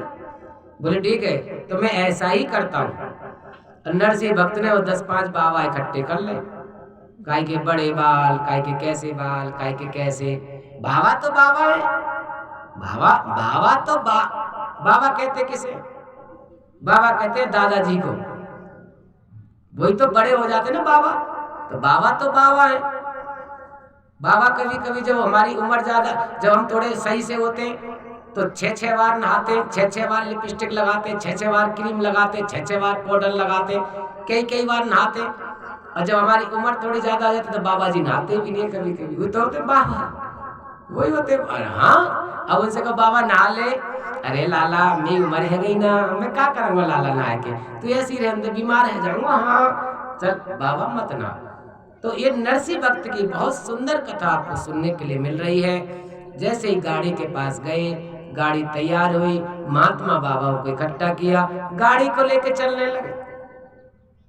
अब गाड़ी को जब लेके चलने लगे तो थोड़ी दूर गाड़ी चली, महात्मा निरे। अब कोई चीज को लाइक करता है, संभाल के रखता है, कोई तो ये समझता है बस मिल गई कैसे ही, उसको लाइक ही नहीं करते। अब महात्मा तो गाड़ी को समझ में ही नहीं आया, 4 जनों को लदना चाहिए था, 15 जने लद मरे वहां पे। अब गाड़ी तो गाड़ी है ना, तू भी चल। भाव होता है महात्माओं में, किसी को मना नहीं कर सकते, किसी को ना करने की आदत ही नहीं होती इनकी। तो जो आ गया चल भाई चल बैठ, जगह नहीं है, दिल में जगह है, दिल में बिठा ले, गाड़ी में क्यों बिठा रहा है, गाड़ी तो टूट जाएगी भाई, ज्यादा जने बैठेंगे तो गाड़ी टूट जाएगी ना, दिल में जगह है तो दिल में बिठाना इसे, गाड़ी में बिठाएगा तो गाड़ी टूटेगी। अब ज्यादा जने हो गए, कई जनों ने कहा महाराज जगह नहीं है, नरसिंह भक्त ने कहा दिल में जगह है, बैठो बैठो, जिसको जहाँ जगह मिली बैठ गए। अब थोड़ी सी आगे चली क्या हो, महात्मा निरे बैठे, एक से कलाकार बैठे, महात्मा वो बिखर गई, तो गाड़ी बिखर गई। तो एक महात्मा जी बोले ले जी कर लो बात, अब तो नहीं रह गए, अब कैसे जाएंगे अगार को। एक महात्मा जी बोले अगार को कैसे जाएंगे, जब गाड़ी बांध लो। बोले कैसे बांधेंगे इसे नहीं बांध सकते, ये तो गांव के पितृगण हैं, जो पूरे गांव में भ्रमण कर रहे हैं, पंडित जी के जाने के बाद ही पता चलेगा तुम्हें, बाद में, अभी तो राधे राधे कह लो बस एक बार। क्या बोलोगे राधे? कि गांव के देव पितृ बताए होते हैं, जो कि ये हवा इसके रूप में घूमते हैं। आप कथा पे ध्यान लगाएं। कलयुग में सूत जी महाराज नेमी सारण के नीचे, पीपल के वृक्ष के नीचे बैठे हैं, नेमी सारण में सूत जी महाराज, और कलयुग की नरसिंह भक्त की कथा सुना रहे हैं। जैसे ही गाड़ी गई, गाड़ी बिखर गई, नरसिंह भक्त ने कहा क्या करें, कैसे करें, गाड़ी टूट गई। बोले एक काम करो, सब अपने अपने बाल काटो, बाल बांध लेते हैं, इतनी बड़ी बड़ी जटाओं का क्या करोगे, चलो। अब काट पीट करके गाड़ी बांधी, बालों से गाड़ी रुक रही है क्या, थोड़ी दूर चली फिर बिखर गई।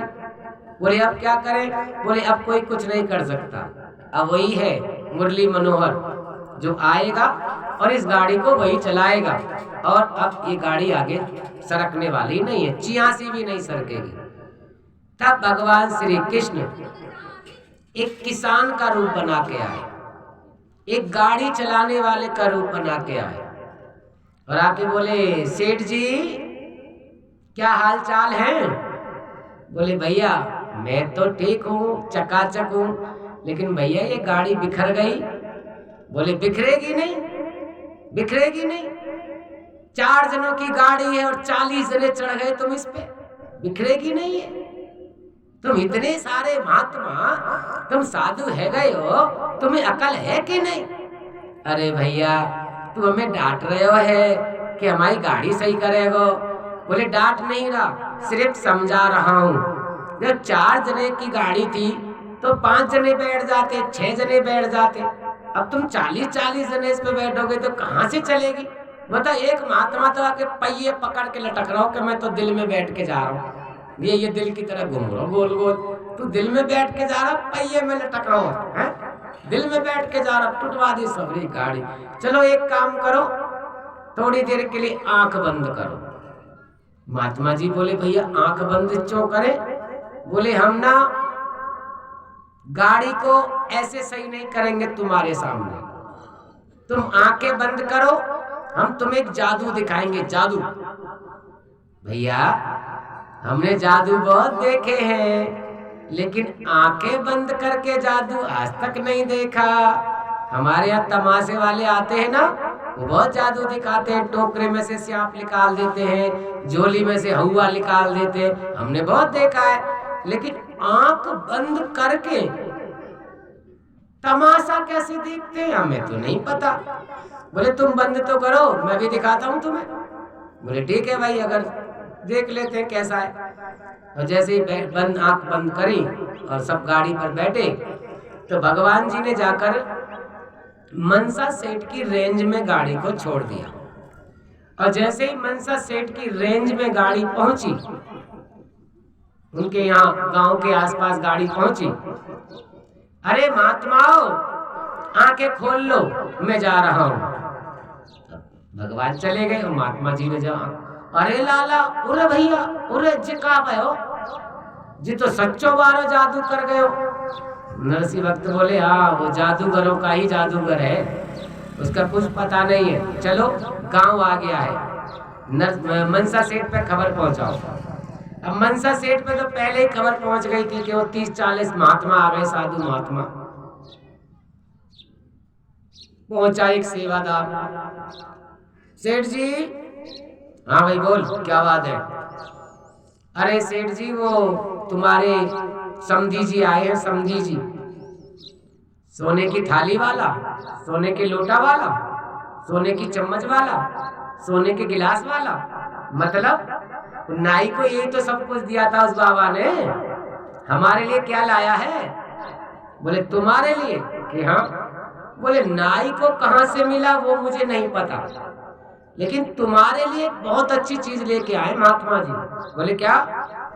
कि जब तक गांव में घुस रहे ना, कुत्ता भौं भौं करके उनके पेट दर्द है गए, चुप ही नहीं है रहे जी, लाए कहो तो पेश करूं। अच्छा, वो भिखारी को गांव में मत आने देना।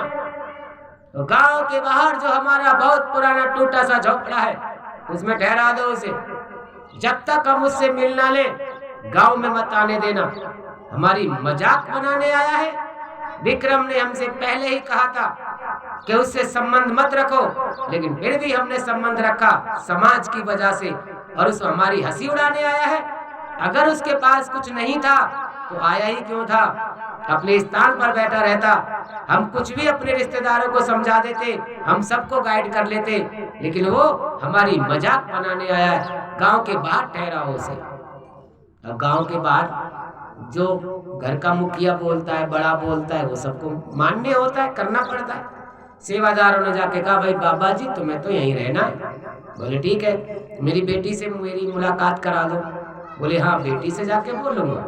सेवादार भाग कर गए, रामा से जाकर कहा तुम्हारे पिताजी आए हैं। देखो, एक बाप और बेटी का प्रेम अटूट प्रेम होता है। ये प्रेम एक अलग प्रेम है। एक तो बहन भाई का प्रेम, एक बाप बेटी का प्रेम, ये एक अलग ही प्रेम है। बेटा पड़ोस के घर में रह रहा है, बराबर के घर में रह रहा है, बाप के घर में ही रह रहा है, और रात्रि में माँ बाप दुखारी हो जाए, बीमार हो जाए, तो बेटा देखने नहीं आता।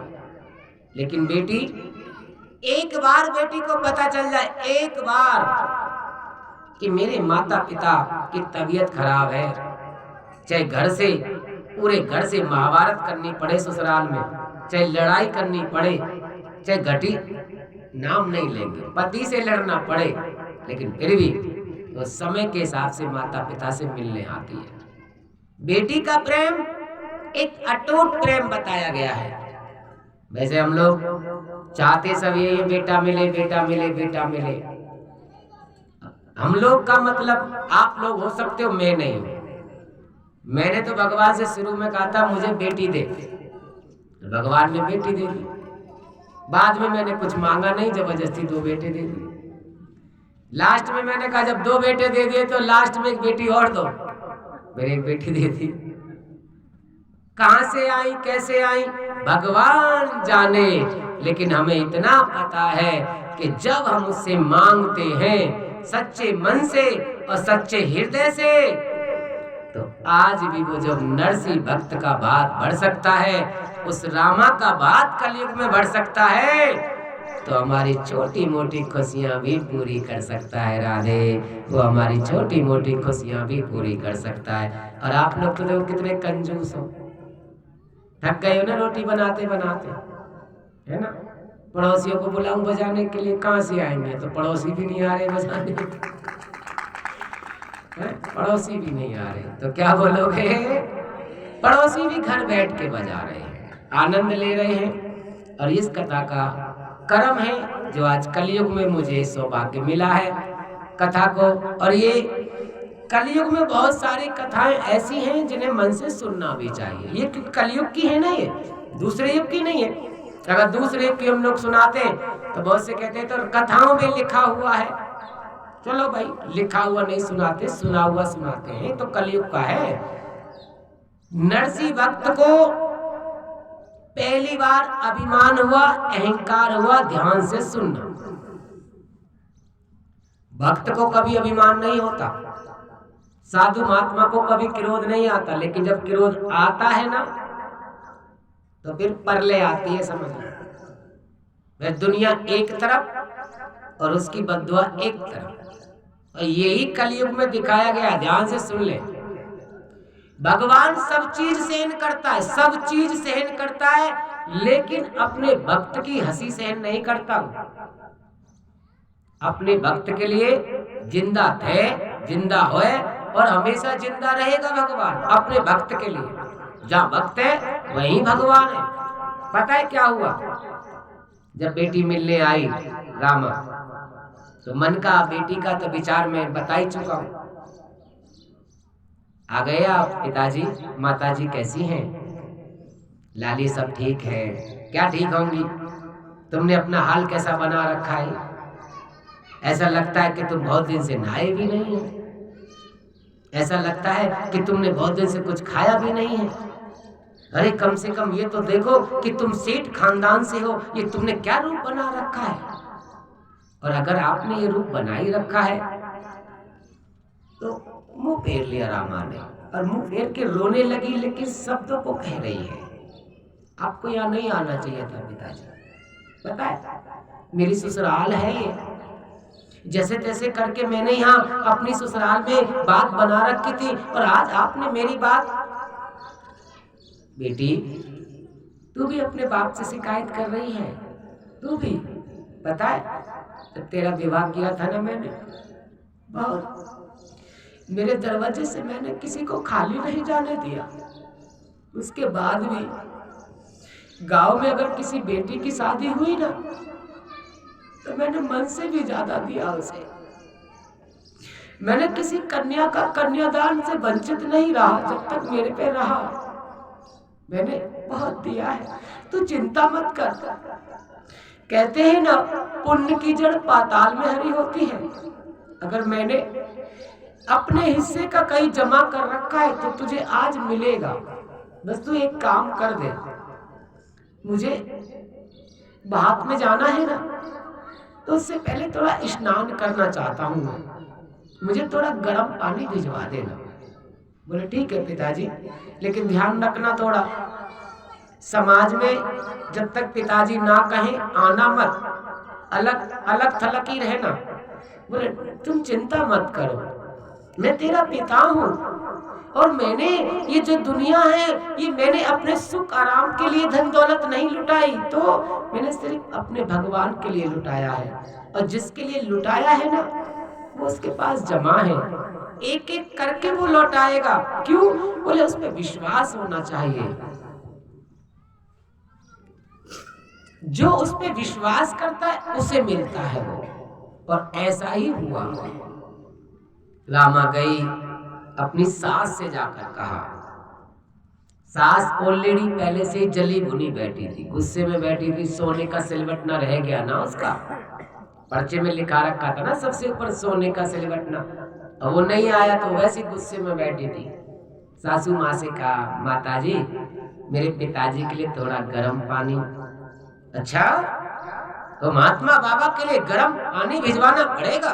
ठीक है, रुक भिजवाती हूँ। ये दासी इधर आ। बोले हाँ महारानी। बोले इतना खौलता पानी लेके जाओ, इतना खदकता पानी लेके जाओ कि जब वो बाबा अपने शरीर पे डाले ना तो आगे फपोका पड़ जाए, मोटे मोटे वारे आयो हमारी फांसी करवाएंगे, चल जा। अब देखो एक बात तो है, अगर घर में रिश्तेदार आते हैं, अतिथि आते हैं, तो मालिक अपने खास लोगों से कहता है इनका ख्याल रखना, इनका ख्याल रखना, इनका, तो उसी हिसाब से ख्याल रखा जाता है। अगर वो अपने उनसे कह दे नहीं इनका ख्याल मत रखना, ये बिना बुलाए आए, तो सब लोग थोड़ा ऐसे देखते जैसे वो तो कोई अलग से सातवां जुआ आ गया क्या, सब ऐसे ही होता है। अब यही हुआ, दासी ने जब अपनी मालकिन की बात सुनी तो दासी भूल गई कि मैं भी एक नौकरानी हूं। अब पहुंची महात्मा के पास। महात्मा मतलब नरसी सेठ ही रहे, मरते दम तक सेठ ही रहे, लेकिन महात्मा का जीवन पूरा व्यतीत किया। जैसे ही वो पानी लेकर पहुंची तो जाके पानी रखा। दासी क्या लाई हो इसमें? राम महात्मा तुझे बोलने की तमीज भी नहीं है, तू हमें दासी कह रहे हो, है नौकर बनने के लायक नहीं है। चल ठीक है, गरम पानी लाई हूं नहाने के लिए, गरम पानी। अच्छा ठीक है दासी, धन्यवाद। चेक कर ले ठंडा गरम तेरे मतलब का है कि नहीं। बोले ठीक है अभी करता हूं। जैसे ही वो उंगली डाली तो यहां नरसी भक्त को पहली बार क्रोध आया, पहली बार पूरे चरित्र में उनके। जन्म से लेकर जितने साल वो कलयुग में पृथ्वी पर रहे उन्हें क्रोध नहीं आया, पहली बार क्रोध आया यहां। दासी तुझे इतनी भी तमीज नहीं है कि कैसे पानी से स्नान कराना चाहिए?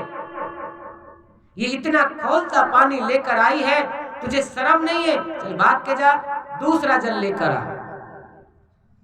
दासी बोली अच्छा, रस्सी जल गई, अकड़ नहीं गई बाबा तेरी हैं? मैं लाऊंगी तो और पानी, मैं घर में तू तो एक अकेला है, इतने सारे घर के काम हैं। रामा बेटी के घर में विवाह है, इतना घर का काम, और तेरे लिए पानी ठंडा करते फिरूंगी? तू महात्मा है ना, तू बाबा है ना, एक काम कर, आज मेरे कहने से तू अपनी तपस्या दिखा कि तू तपस्वी है। मैं भी तो मानूं तू महात्मा है, तपस्वी है, दिखा। बोले क्या दिखाऊं? बोले बारिश कर ले, पानी ठंडा कर ले और नहा ले।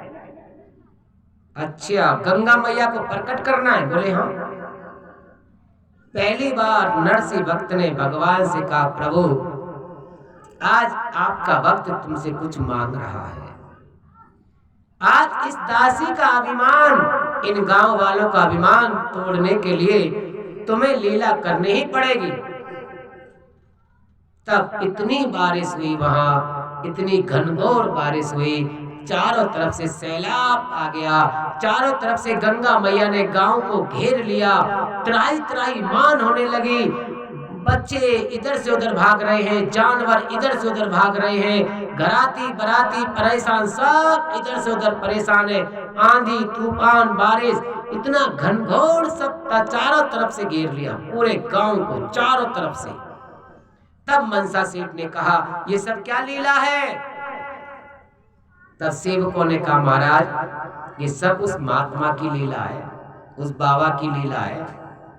अगर उस बाबा के पास हम जाएं, उस महात्मा के पास हम जाएं और उनके जाके दंडोती प्रणाम करें, उन्हें नमस्कार करें, उन्हें से अपने मन की बात करें, तो ये माया को वही समेट सकते हैं। क्यों कि दासी ने बहुत उल्टे शब्द बोले हैं महाराज को।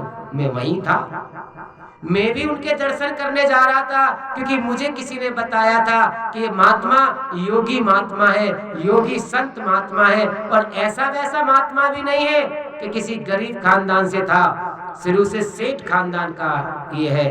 तो मैं सेवक हूँ, इसलिए मैं भी इनसे मिलने जा रहा था। तब मैंने देखा कि दासी ने बहुत कटु शब्द कहे महाराज को।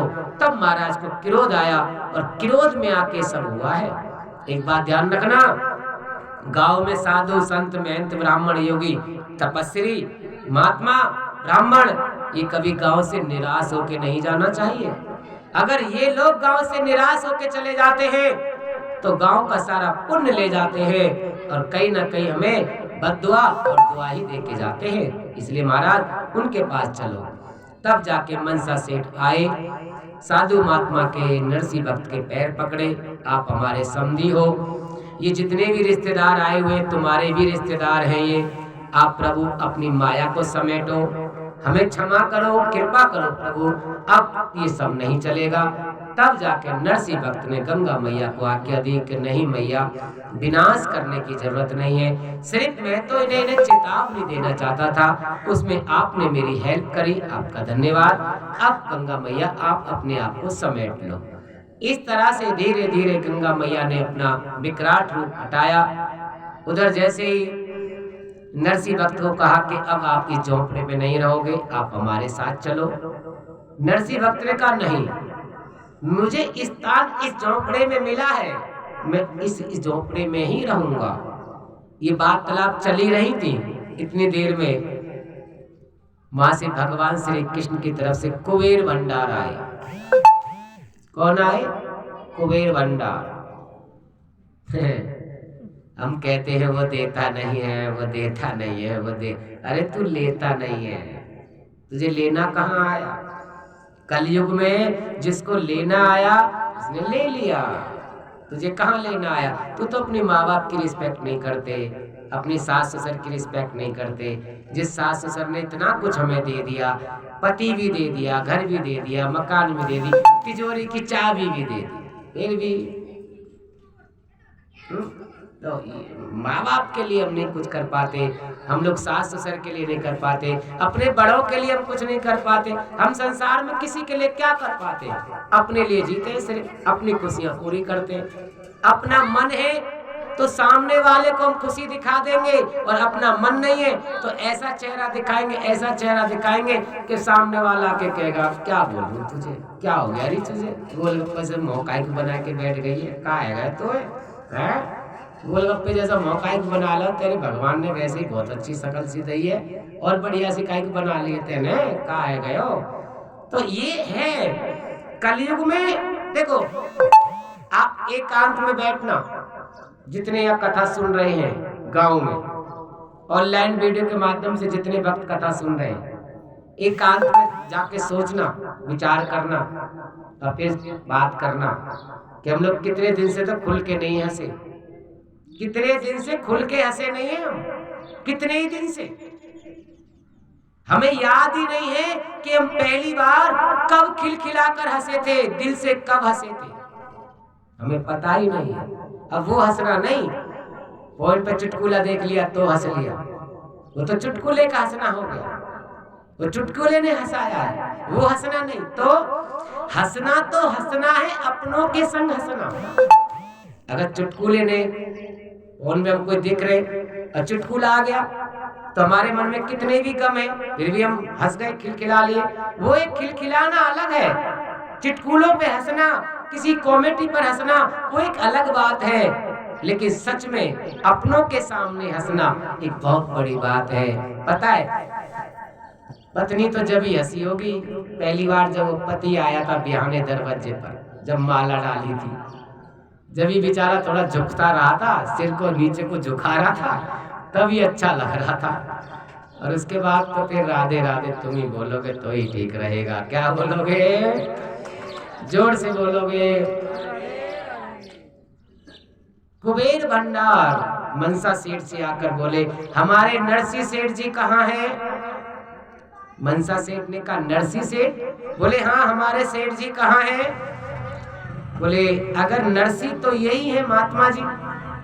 बोले ये इनका नाम नरसी है? बोले हाँ। बोले सेठ जी, आपको हमारे सेठ जी ने बुलाया है।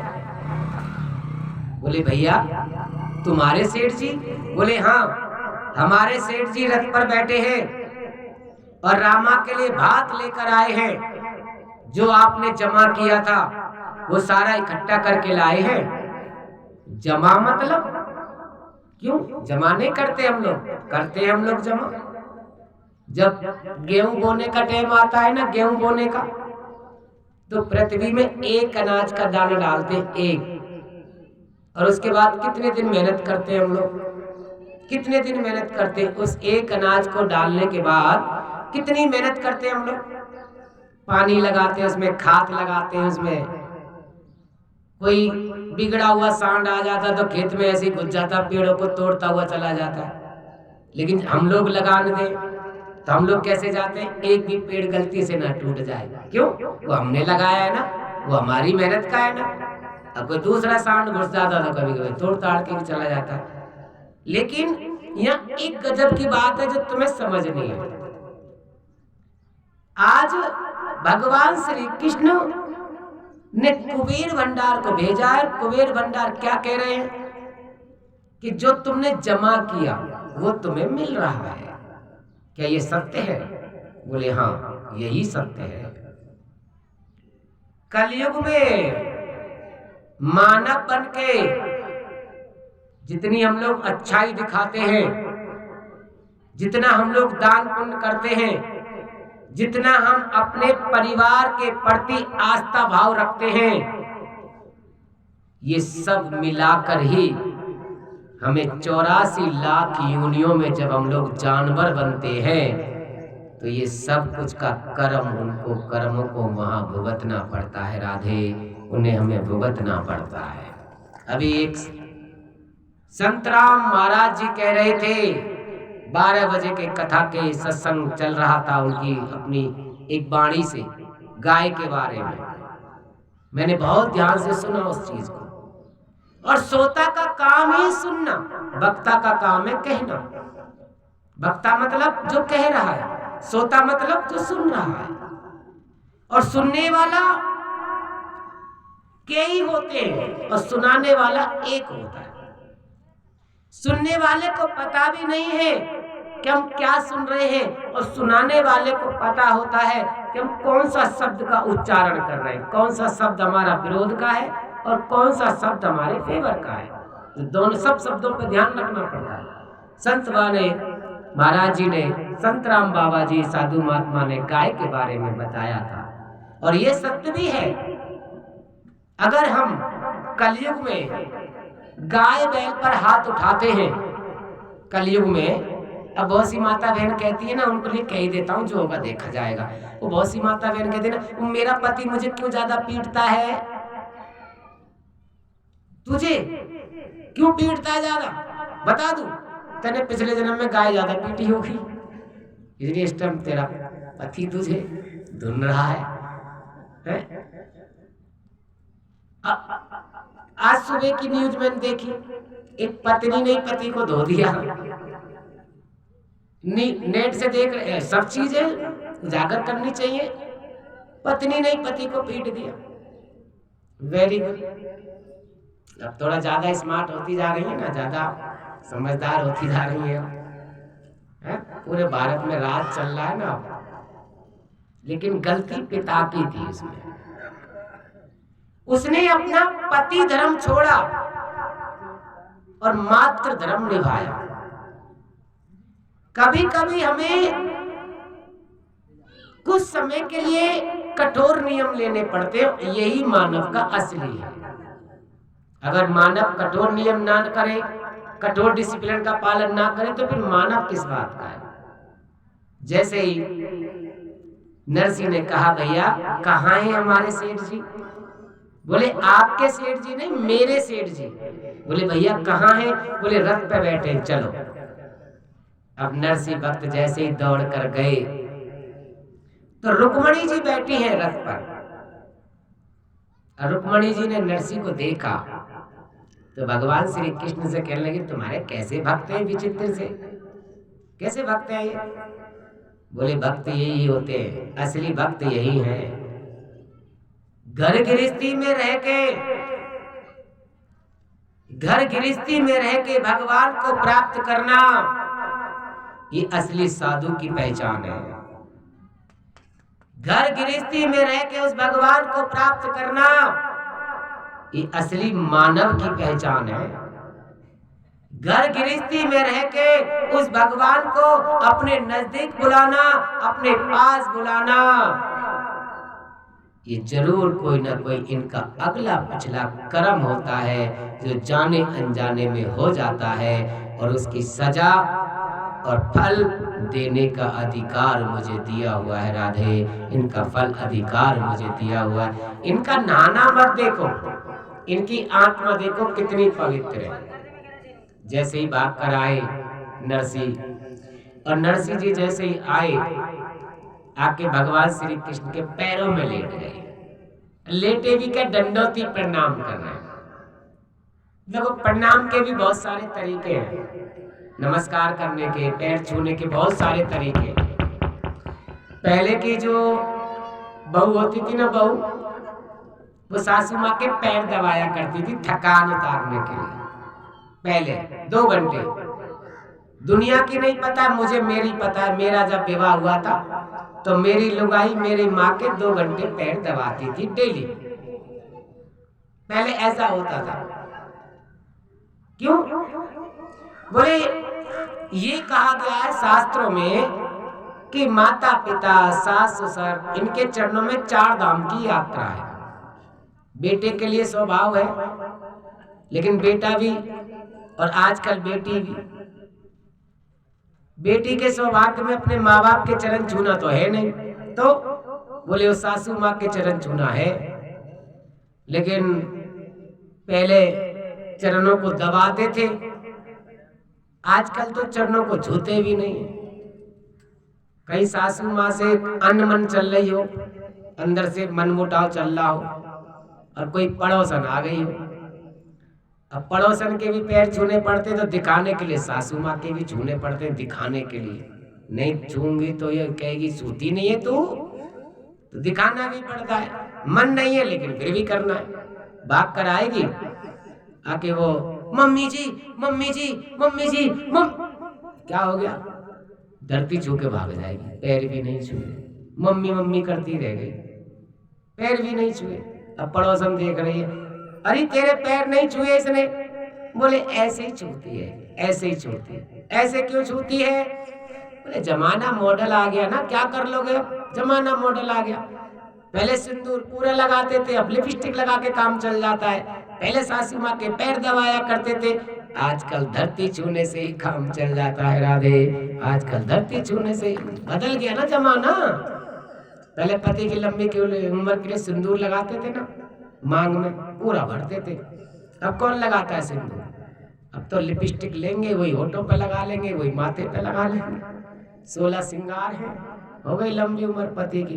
पहले सिंदूर मंगलसूत्र गले में लटका के रखते थे जब तक घसीटा मर नहीं जाएगा। और हमारे ब्रज की भाषा है भाई ये। अब सच में मंगलसूत्र जब तक लटका के रखते थे जब तक वो मर नहीं जाए। आजकल तो वो आएगी डीजे में नाचती कूदती तो वैसे ही आती है, और आते ही सबसे पहले उतार के बाद मंगलसूत्र टांगेगी घुंटी पे, फिर आएंगे वो क्या हुआ तेरी लंबी उम्र नहीं हुई, घुंटी की हो रही है लंबी उम्र। मेरी पत्नी ने टांग दिया ना घुंटी पे मंगलसूत्र, तो मेरी उम्र थोड़ी लंबी होगी, तो बोले घुंटी की लंबी उम्र हो रही है। इस प्रकार से नरसिंह भक्त ने जब चरणों में जगह ली तो भगवान से शिकायत भी करी। देखो शिकायत भी हम अपनों से कर सकते हैं, गैरों से तो शिकायत भी नहीं कर सकते। शिकायत भी अपनों से की जाती है। भगवान से पता है शिकायत कर रहे हैं नरसिंह, बोले महाराज एक बात बोलूं? बोले हाँ। आप बहुत देर से आते हो। देर से मतलब? बोले कितनी देर से आए हो बताओ, मेरी कितनी परीक्षाएं ली गई? बोले झूठ क्यों कहते हो? मैं तो हमेशा तुम्हारे साथ था, तुम्हारे साथ हूं और तुम्हारे साथ ही रहूंगा। जब जब तुझे मेरी जरूरत पड़ी, कब नहीं आया मैं? सोने की थाली, सोने का लोटा तुमने दिया था, मैंने दिया था नाई को। जब तुम्हारी गाड़ी टूटी तो कौन आया इस गाड़ी को चलाने, जादू दिखाने? कौन आया था तुम्हें?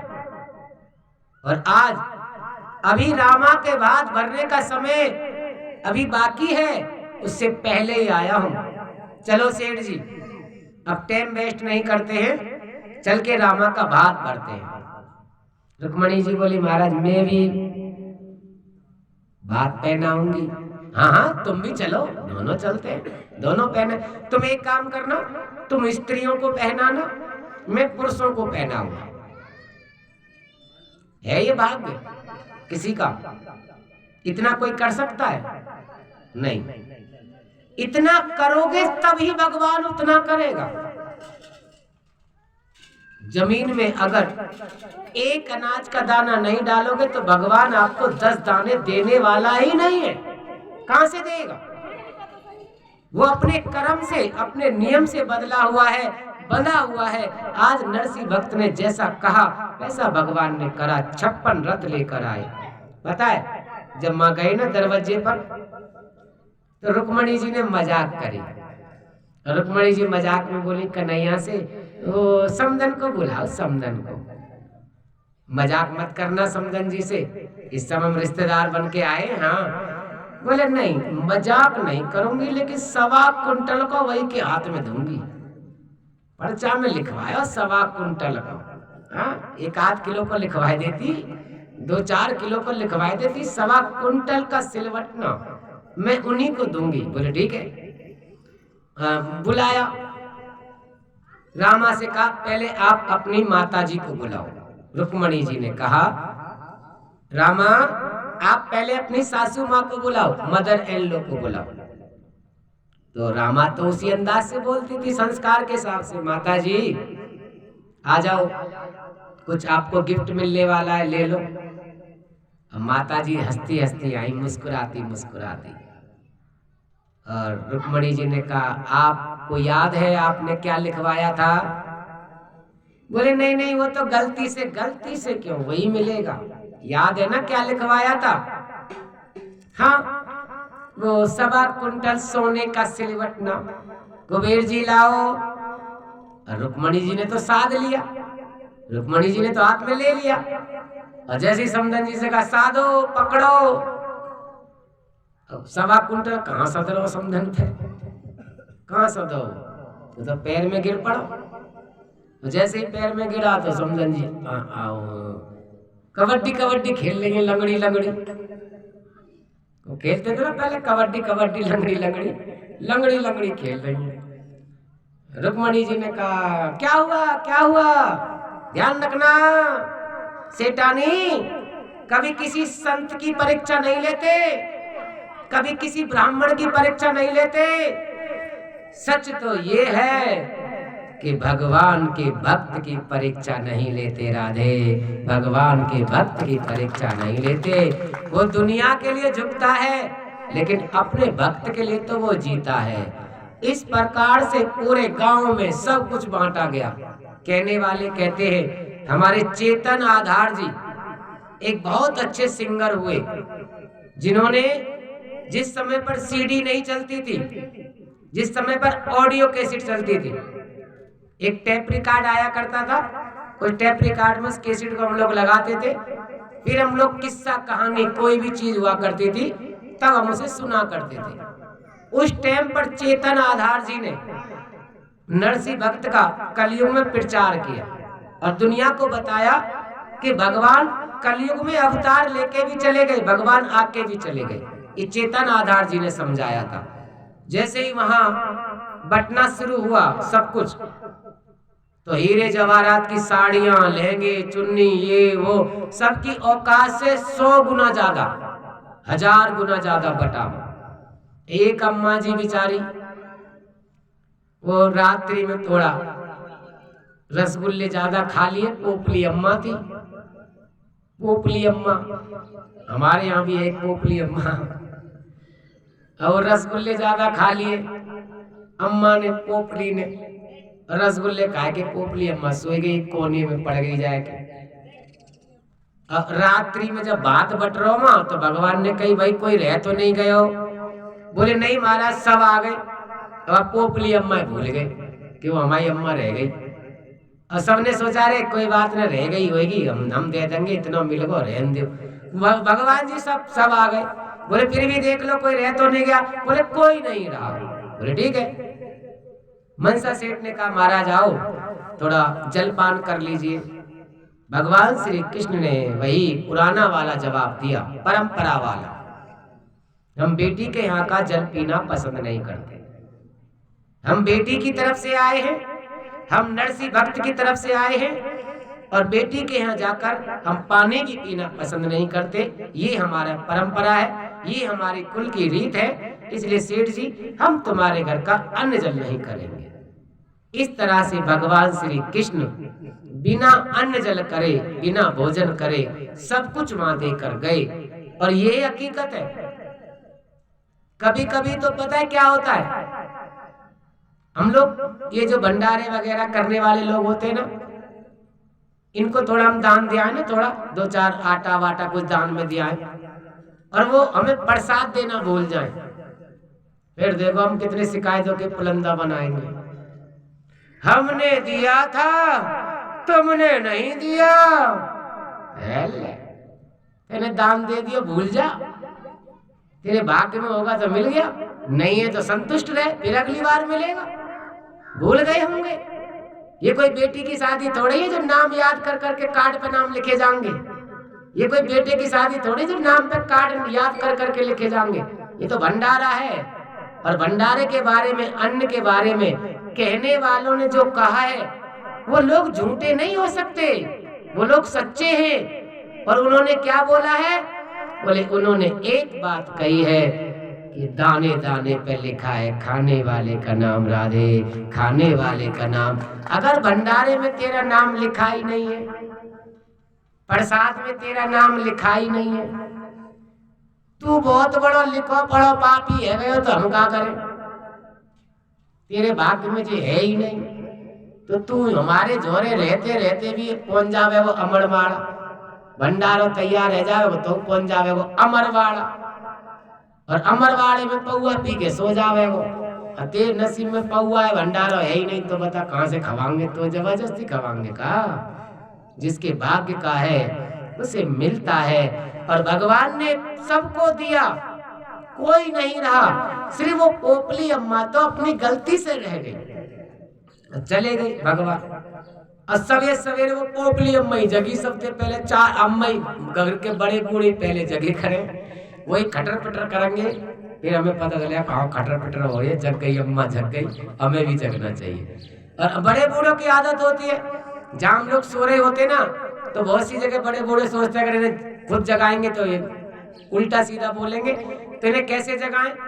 तो कोई पतीली ला के फेंकेंगे, कोई डब्बा ला के, मतलब उनके पास ही खटर पिटर करते रहेंगे तो खुद ही नींद खुलेगी।